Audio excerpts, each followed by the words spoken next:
#1 NBA analyst Chris Broussard joining us this morning. Right. So some comments there. You see him over there, Chris? I know, he's loving it, eating it up. My patience just ran out. Yeah, I was going to say, all right, what do you make of those comments, Chris? Well, first of all, I think it's good for LeBron to be frustrated. If he were fine with this, hey, we'll be all right, you know, it's a long season, we young, then a lot of people would be looking at him like, see, he didn't come here to play basketball. He came here to be in Hollywood. He came here to be a business mogul. He's retired and just playing out the string. So he's showing he still cares, number one. Yes. Number two, the great ones are never patient. You remember Michael Jordan, second year. He came back from foot injury, played 18 games. The ownership and management wanted to sit him so they didn't make the playoffs and get a better pick. Jordan was like, no way. Yeah. When he was in Washington, Skip, you know this, and I was in that locker room many times. Yeah. Players who grew up idolizing Michael Jordan, poster on their wall, hated him.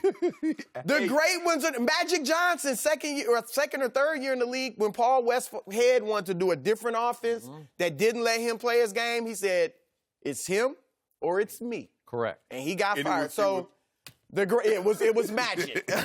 So the great ones are not patient. I think LeBron is self-aware enough to know, like, I don't think he's pointing the finger at the players, Luke. He understands he's played well, but not up to his standards. He missed the free throws against San Antonio. Yep. He made the turnover last night. I think he's self-aware enough to know this is all of us right now. And finally, here's the thing. LeBron doesn't have the trump card anymore.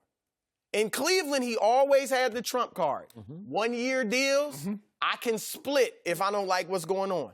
He's locked in for 4 years. Like if Shannon says he could just talk his way right out of Hollywood if he wanted to. If he got sick. But I don't think he'll do that. It wouldn't be a good look, though. Right. That's the thing. And we know LeBron, his image and all that is important to him. It wouldn't be a good look. Look, if Magic and Rob Pelinka want to let LeBron dictate things, roster, coach, whatever, they can.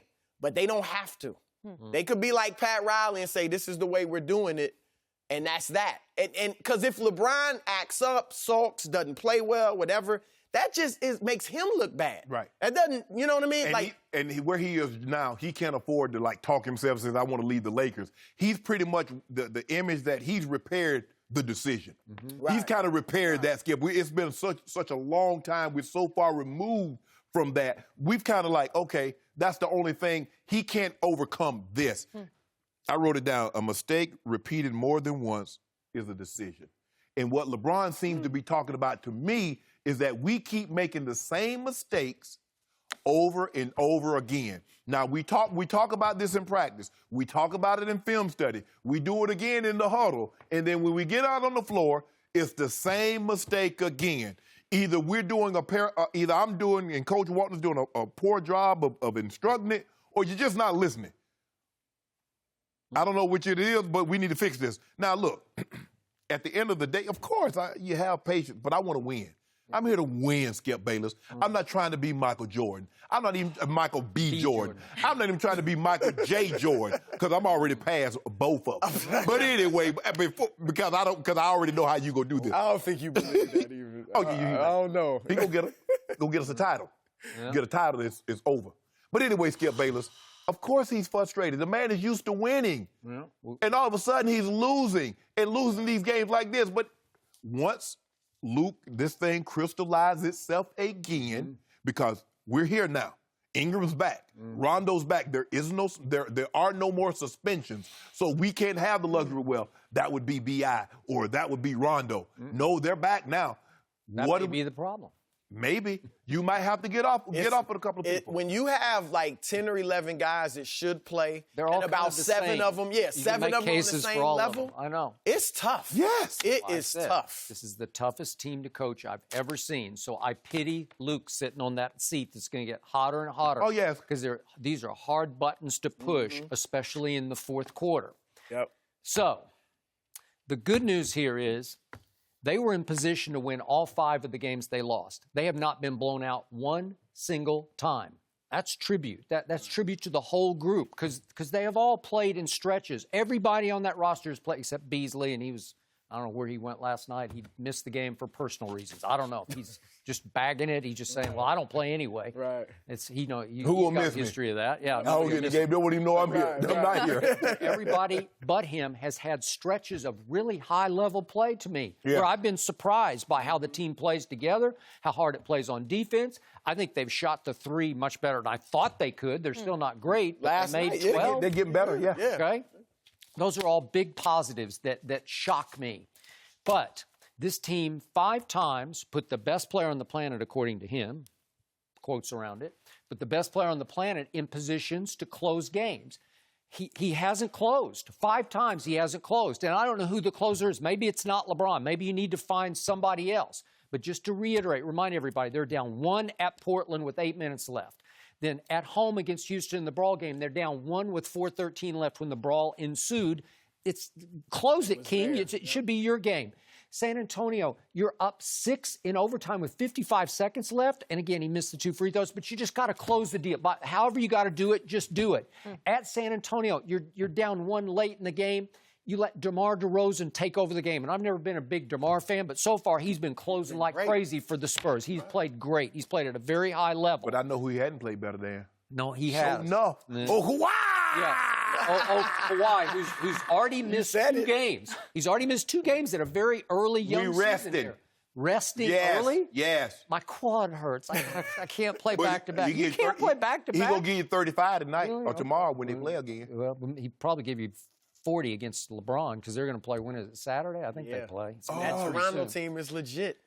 So the point is that last night at Minnesota, it's a teeter-totter game. It goes back and forth. Lakers were up 2 with 6:49 left, and then they're down 2 with just under a minute left. And Karl Anthony Towns finally missed a shot, and Kuzma gets the rebound, and he gives it to LeBron, and LeBron plays point guard as he should and brings the ball up the floor. This is his turn. This is his time. This is where you take over a game. There's not even an Andrew Wiggins on it. He's out right now. Right. And probably why they won. Show it one more time. So LeBron dribbles the ball, and he gets the pick from Brandon Ingram, and you just got to take this shot. You got to draw it. Here he is. He gets the pick. You just got to go. Go. Now go. Just take him. Take Jimmy Butler. You made a big shot over him last year at Cleveland to win the game. Take that shot. Take it. Instead, it's a desperation into the clock pass to Kuzma, he's like, what am I supposed to do? What am I supposed to do? Well, he threw that pass because he's wondering why Kuzma is standing in the corner anyway. Okay. Kuzma's supposed to have been there 3 seconds earlier. Okay, but whatever. It's up to LeBron. The kids are just looking to him to close. Right. And then I'm going to say this one more time. We thought when Rondo came back that Lonzo had earned starters minutes. He didn't get starters minutes, and he got 3:36 in the fourth quarter last night, and Rondo played 12 minutes, played the whole fourth quarter. And Lance Stevenson, every time he has stepped on the floor for them, has been microwave. He's just heated it up. Lance will be giving it to him. You start dancing. Instant offense. Okay, why? He played 0 in the fourth quarter. That's unacceptable. He saved them against Denver. They were down 8 with 6:55 left when LeBron went to the bench, and Lance scored 8 straight points, and all of a sudden it's tied. But you got to let him play some, right? It's a legitimate question. Look, Luke Walton was in the same draft as LeBron, right? He's a contemporary with Rondo. These are guys that obviously way better than him. And just Rondo, not even forget LeBron. Yeah. Can he? I mean, a lot of these coaches, probably most of them, were just mediocre pro players. Yes. Yeah. But typically, the players they're coaching didn't play in there against them. Right. Yeah. Didn't play in there. Phil Jackson wasn't anything special. No. But by the time he started coaching, the guys didn't really remember him as a player. No, you know what I mean? Like, does Luke have the guts, fortitude, whatever, to tell Rondo? I don't know. I'm going with Lonzo right now. I'm not saying he does it. I'm just saying it's a legitimate Rondo is question. an old-school point guard. He's a pick-and-roll point guard, old school, play with the big. You know, you playing pick-and-roll with with KG, playing pick-and-roll with Paul Pierce. In today's game, you get the thing and get to the three-point shooters. Okay, but Rondo made 3 driving shots last night in the fourth quarter up off the glass. I'm saying, wow, that was pretty impressive. So I give you that. But what happened at the end of the game? There's no Lonzo to guard Jimmy Butler. Lonzo's 6'7", Jimmy Butler's 6'8". Rondo's maybe 6'1". I think he's more like 6-ish. Yeah. So he winds up on Jimmy Butler, and it's still a 2-point game. And what happens? Jimmy just rises up over him and drains the dagger. Jimmy was hot. I'm not so sure anybody was stopping that. But you know what what these young Lakers are finding out?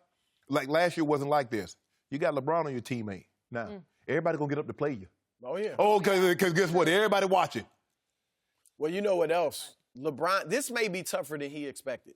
Look, the 2-5 start, we knew it would be a tough start. He went to Miami, it was tough. 20. He went to Cleveland, it was tough. But in Miami, you had Wade and Bosh. Wade's a superstar on your level. And Bosh is a perennial all-star. They could help you carry the burden. They could. In Cleveland, you still had Kyrie and Love, but you also were in the East. Right. Nothing was scary in the East. Seeding didn't matter. None of their regular seasons were as good as they really could have been, record-wise. Or should have been. Because you knew it did. And the teams in the East, there was this aura LeBron had where we saw it with Toronto. They were just pretty much scared of him. They were. Now you're facing a monster just about every night. And who can he go to in that locker room? I know Rondo's a veteran and won a championship. But he really he doesn't have anybody he can look at in that locker room and just carry the burden with him. So this is tough. Might be tougher than LeBron expected. All right. Well, we knew it wouldn't be easy, but boy, he's going to want to turn this thing around. Yeah, you ain't gonna nobody explode. Nobody is exploding. He's got this little grin over here. No, that's what he's hoping. It's not going to happen. LeBron ain't gonna give you that kind of. Chris, thank you for being here. Have another.